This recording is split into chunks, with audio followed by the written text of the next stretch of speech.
as it's Celiac Awareness Week, I thought it would be a perfect sort of time to come on and share with you my celiac diagnosis story.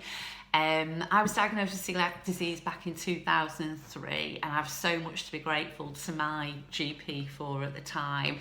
He was amazing. He'd sort of picked up signs that I would never have connected with celiac disease. And tested me for it, so it was really good. So basically, I'd gone to the GP because I had little cracks at the side of my mouth that just wouldn't heal and my lips were peeling. He prescribed me some ointment. That didn't solve the problem, and then he did some blood tests which showed that my iron level was a little bit low, not major but a little bit low. Got given some iron tablets, and again that still didn't sort things out. So I had further blood tests, and about a week after I'd had those tests, the GP rang me and told me over the phone that the blood test for celiac disease that he'd done had come back positive. At that time, I'd never even heard of celiac disease. I knew about a gluten-free diet, but I hadn't connected that with celiac disease. I just hadn't heard of the words, and neither of Neil's. We both panicked a bit, but the doctor was brilliant. He reassured me, what it was all about, and explained that he was going to refer me for an endoscopy. But it was really important that I stayed on a normal diet till the endoscopy was done, because if I went gluten-free at that stage, then it could really mess up the test results. So stayed on a normal diet, made the most of being on a normal diet. We had a trip to Scotland within that time scale, and we went up to visit Thurso, where I used to live, but along the way we stopped off at this great little cafe farm place that had fresh scones just out of the oven, so I made the most of having all that sort of thing. We had a lovely meal at St Andrews on the way down. I just picked whatever I wanted off the menu, and it was great, and had Chinese banquets and things in between, and had my favourite jam donuts. Sort of made the most of being able to eat gluten. I mean, fortunately for me, at that time, I know a lot of people are different, I didn't have gastric problems at that time. Looking back, I'd had a few little blips that maybe had indicated towards that with tummy things, but nothing that had sort of tied with the celiac. So in that time scale, it wasn't hard for me to eat gluten. So I continued to do that, and then I went for the endoscopy. Again, I was so lucky. The endoscopy, I had it done, and then straight away they said you're celiac. I didn't have to wait for test results or anything like that to come back. Just straight away they said, yep, you are.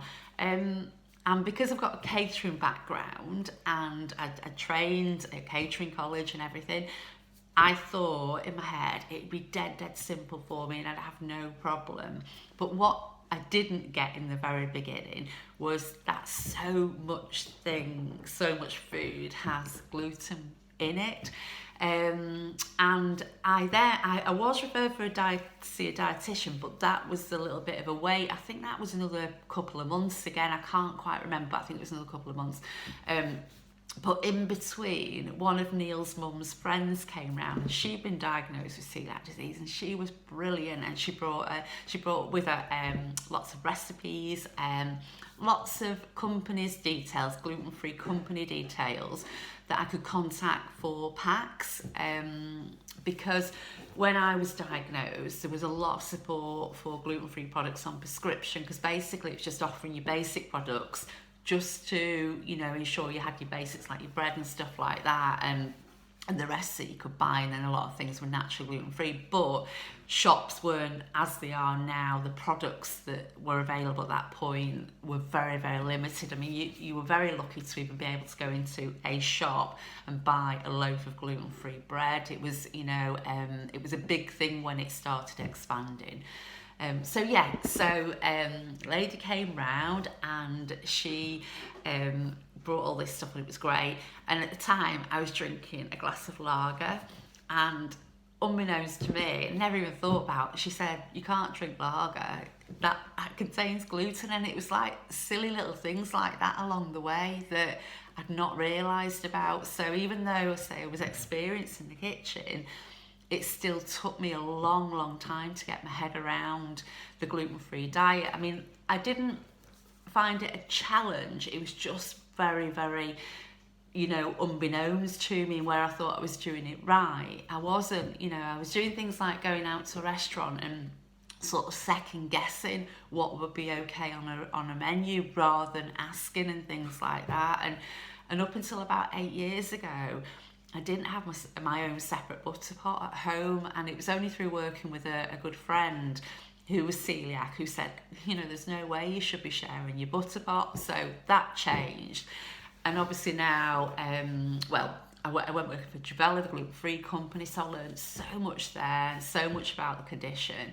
And that's made me really, really strict on my diet, and I don't deviate at all. I don't have anything with may contain in or anything like that. I just don't take a chance, because the may contain warning is basically giving you a heads up that there could have been something that's happened on the line that day and the product could be affected. So it's just not worth taking the chance. There's lots of other things I can have.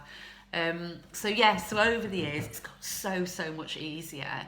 But now, because I am so strict on my diet, if by chance I accidentally eat gluten, it's happened a couple of times over the last few years, and unfortunately it has just been when I've eaten out, not at home.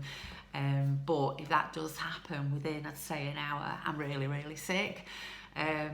So it's, you know, I mean, for me long term, it was never about the direct thing at first. It was more the fact of long-term health that I was trying to protect, and that's always going to be the thing, you know, to make sure I can keep myself as well as possible. I have got an autoimmune condition that needs treating, and, you know, my gluten-free diet's the only way to go. So that's why I stuck to it. But now, you know, by accident, if I eat it, if I'm given it accidentally, it's not good.